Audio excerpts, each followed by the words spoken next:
Hey guys, what's up? This is Counterculture, where we talk about life and all things to change your heart. When you change your heart, you change the culture. I hope everybody's doing okay.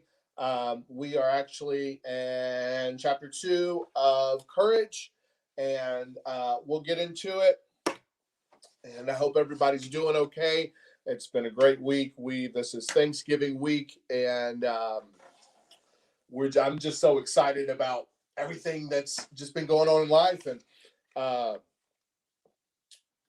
gonna try to put some videos up, and I want to show you a quick video for those that have not seen what cancel culture is all about. So here we go.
Hey guys, so let's go. Let's get into chapter 2, book called Courage, and here we go. I hope you guys. This book comes with a workbook, and also if you want to go to, if you want to get the workbook, go to cmn.men.com. And so through the week, this is your homework: is to do each chapter in the workbook. And when we come Sunday, we'll get into it. We'll dive into it. Okay, so here we go. Chapter 2, Courage. The meeting was jam-packed with men. Many were young, single, good-looking men of high school, college age. 3 of them on the front row and the second section caught my eye. All 3 came in and sat together. One listened intently to the message while the other 2 whispered, smirked, quietly joked with each other. I almost wanted to tell those jerks to shut up, but I didn't. At the end of the person who's talking is Dr. Edwin Lewis Cole. He wrote the book. At the end of the call, at the end, the call was given for young men who wanted to be champions in the kingdom of God, who were willing to make a wholehearted, single-eyed dedication to the Lord. Men who had the courage to be different and admit their desire to be a man of God. One of those 3 young men slowly and deliberately stood to his feet. His friends sat subtly, silently, and insolently. Self-righteous, self-justified, and hardened of heart, the church-wise kids were deceived in their way as much as the street-wise kids are in theirs. They need that smirk pulled off their face. Dr. Cole was a beast. He pulled no punches. their insolence of their spirit and the veneer off of their lives. In contrast to the self-righteous kids was the one who broke away that night and became his own man. His independent act of courage so stirred me that I addressed him into the whole for the whole crowd to hear. Son, I commend you of what you've just done.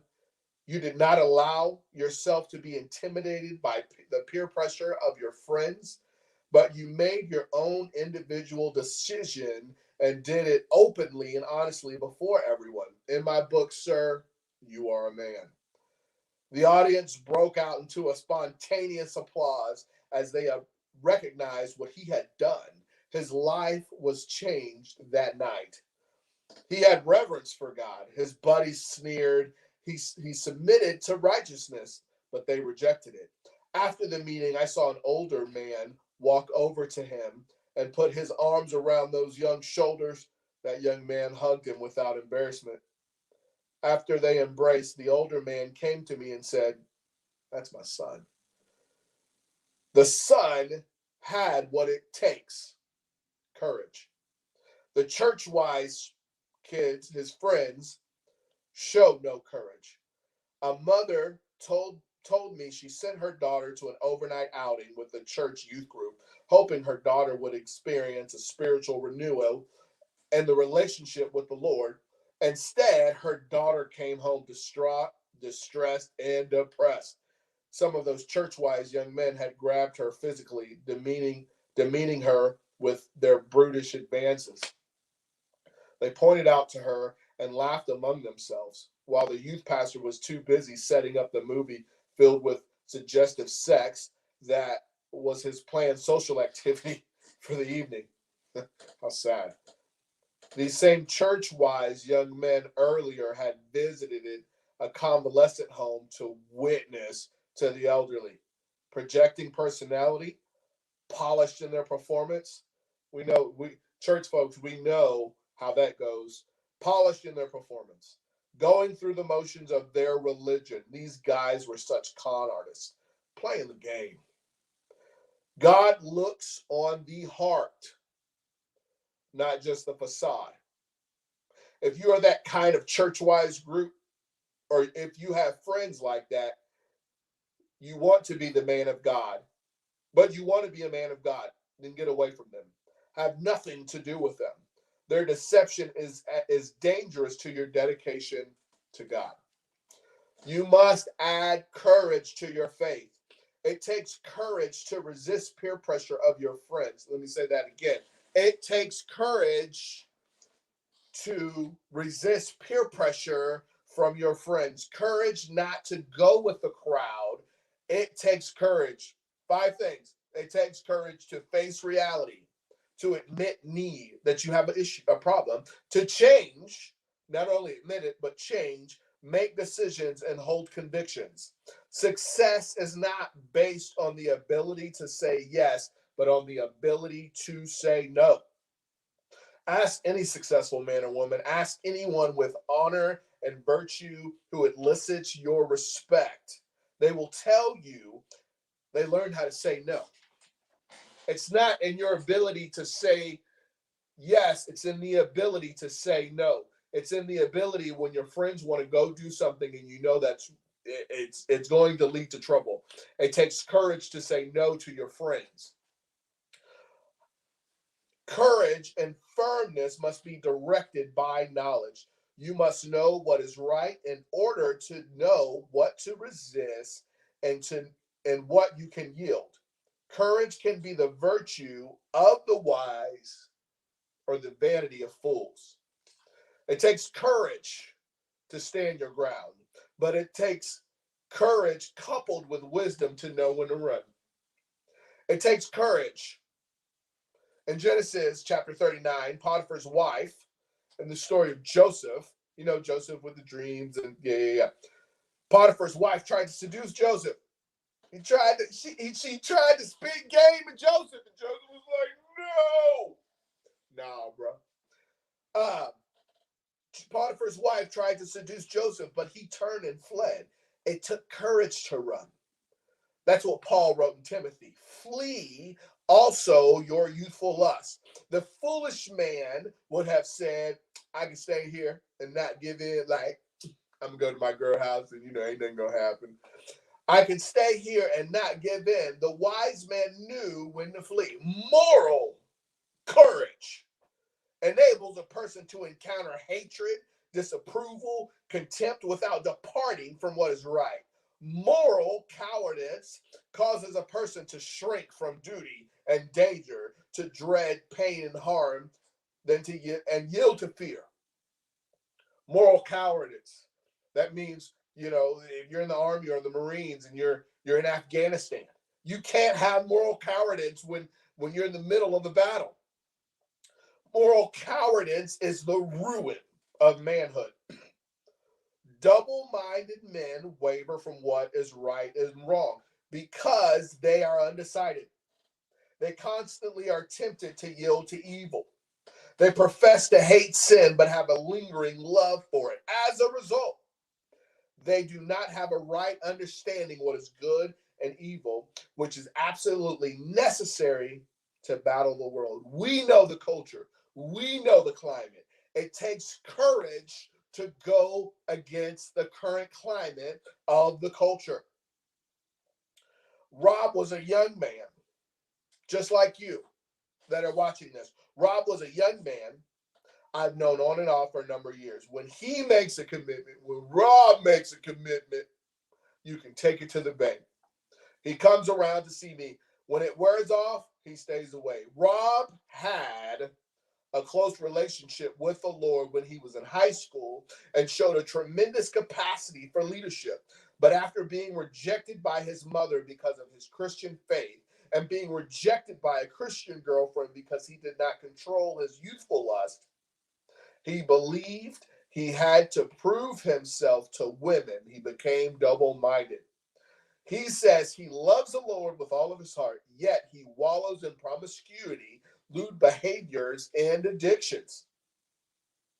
I'm going to just leave that right there. He is unproductive in his work.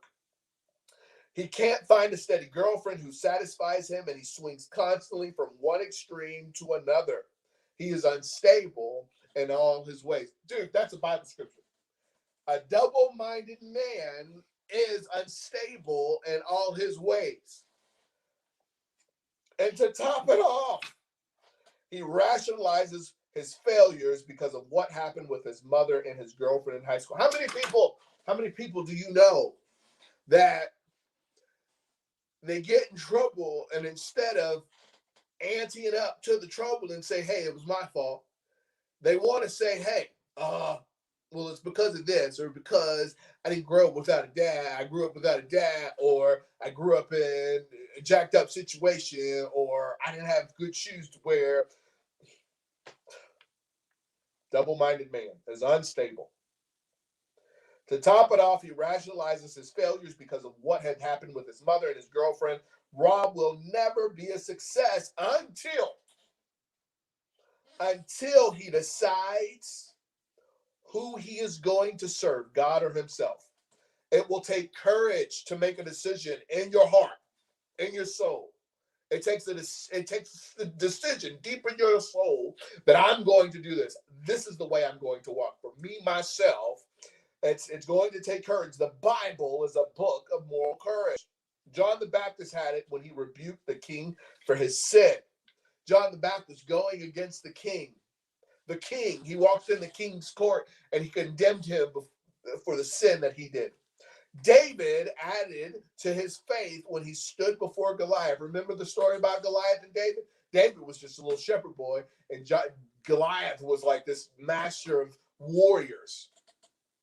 Daniel needed it and his decision not to eat the king's food that had been offered to idols. The strength of his courage is what kept him safe in the lion's den. Paul had it when he stood at the deck of a sinking ship and cried, "Be of good courage." God required it of Joshua when he commanded, "Be of good courage." Stephen had it in his confrontation with the religious leaders of his day. Stephen got stoned. As the Pharisees were throwing stones at him, his faith and courage so pleased God, he was able to see. He was able to see into heaven where the Lord was waiting on him. Check this out. Listen, I want you to listen to this. Moral courage separates the men from the boys. You hear me? Moral courage separates the men from the boys. Moral courage makes some men successful while those without it fail. It takes courage to be a man of God. Gideon was a young man like you. Gideon was a young man when God chose him to be a leader. Don't despise, we talked about last chapter, not despising that you're young. God will use young people. He could hardly believe it. His shyness, he was shy, and lack of self-confidence caused some problems. God told him what to do, but when he wasn't sure of he could do it, or that it was God speaking to him, he had to leave. He had to have supernatural signs. Like, look, I know you want me to do this, but I don't know. I'm shy. I can't talk. I get shy around people. I don't know. I just, I don't know. You're going to have to give me a sign showing me, like, this is what you want me to do. He had to overhear men talking about him. He had to have all sorts of evidence that God favored him. But it all developed into courage. It all developed into courage in him and added to his faith. Boldness as a form of courage. Gideon needed that boldness. When he added the courage of boldness to his faith, his actions brought out victory for God's people. Your boldness will help other people's situation, because it took your courage to stand up, maybe to a bully, someone that's bullying someone else. It took boldness, and you help someone else. When you keep quiet before ungodly men, you give them the advantage. But when you speak up for Jesus, you give yourself and the Lord the advantage. The fear of man is the form of moral cowardice. No wonder the Bible says not to fear what men can do to you. Because don't be afraid what men can do to you. Have courage to know what God can do for you. Write that down. Don't be afraid of what man can do to you. Have boldness, have courage to know what the Lord can do for you. Take a look at successful men in the world. Without expectations, they are bold in their identification with their belief, product, or activity. They had to overcome their fear of man just like everybody else. But when they did, they became bold in their confession and they became overcomers. The pattern is basically biblical and godly, but it is even true when followed by the enemy Satan, the great counterfeiter. The archangel can even transform himself into the angel life. Satan used to be an angel, and then he got cocky, he got full of himself. And God was like, He kicked him out. And today in America, homosexuality successfully had used a pattern of identification. When homosexuals came out of the closet and became boldness in their identification with their homosexuality, when they overcame the fear of men and their boldness and openly confessed what they were, and many flaunted it, they overcame much of the society's stigma and changed people's attitude. The pattern was taken directly from the Bible and the teaching of our Lord. Jesus said, except you lose your life for my sake in the gospel, you will not find it. He did not mean to opt out for suicide or martyrdom to lose your life. You lose it in identification with him. You lose your life saying, I'm walking with Jesus. I'm walking with this thing. I may be jacked up and I may screw up, but I'm walking with Jesus. I may fall and get up, but my course is steady. My path is straight. My mind is set that I'm following Jesus. When we are willing to overcome our fear of men, openly identify with Jesus, be bold in our confession with him, we become overcomers. Overcomers are spiritual achievers. Billy Graham was an example. What do you do? What do you think when you hear his name, Billy Graham? What do you think when you hear Billy Graham? Christianity and a lot more. While still in his teens, Billy walked an aisle along at an evangelistic meeting. That's a word. Mordecai Ham, and made total commitment to the Lord. In his in his early 20s, he was preaching outdoors when William Hearst heard a cryptic note to his newspaper editor in Los Angeles. He said, "Puff Graham, Puff Graham." Daily, Billy Graham was in the headlines. Soon, everywhere he went, people recognized him as the young man who was preaching about Jesus.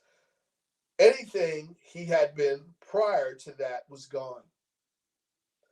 It went around that this young guy in his 20s was preaching about Jesus. Nobody cared about what he did prior to him preaching for Jesus. They just knew this guy was preaching for Jesus. He was going to tent meetings and that, back in the day. Like nobody cared. He was 14 and he kissed his girlfriend on a bench next to a baseball field. They didn't care. They didn't care. Anything he had prior was gone. He had totally identified himself with Jesus. Since he made a choice to follow Jesus, his name has been a household word in the homes around the world. And everywhere, people everywhere associate Billy with Jesus. He lost his life in identification with Jesus. You can't say Billy Graham without saying Jesus. Then he found a life he would never have known. Billy Graham sold out to Jesus and he traveled the world 10 times over because he made a decision to follow Jesus. It's the same with you, dude. It's the same with you. You can find your identity by losing it, and you can lose it by trying to find again. That's deep. You can find your identity and losing it. You could try to find yourself in all these different things in the culture. And you will wake up one day and realize it's not worth it. I'm still lost. But when you find your identity in Jesus, that's it. We're going to skip. Life is composed by your choices and structured by your worlds. Be bold in word and deed. Be the type of man who is not ashamed to be connected to Jesus in this culture. Don't be moved by every person's personality, persuasion, and belief. It's all about counterculture. Don't be moved by every person's personality, persuasion, and belief. Learn to recognize what is right and stand on it. Stop listening to the teaching that contradicts what you know is right. Do you hear me?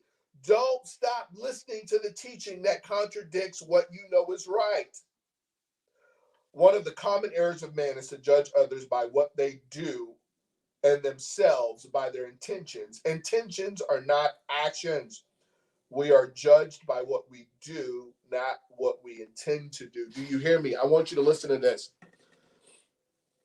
One of the common errors of men is to judge others by what they do and themselves by their intentions.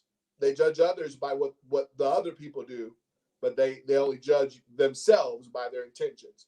Intentions are not actions. We are judged by what we do, not by what we intend to do. That is deep. We're almost done. Here we go. Home stretch. Act with courage in the classroom. Act with courage.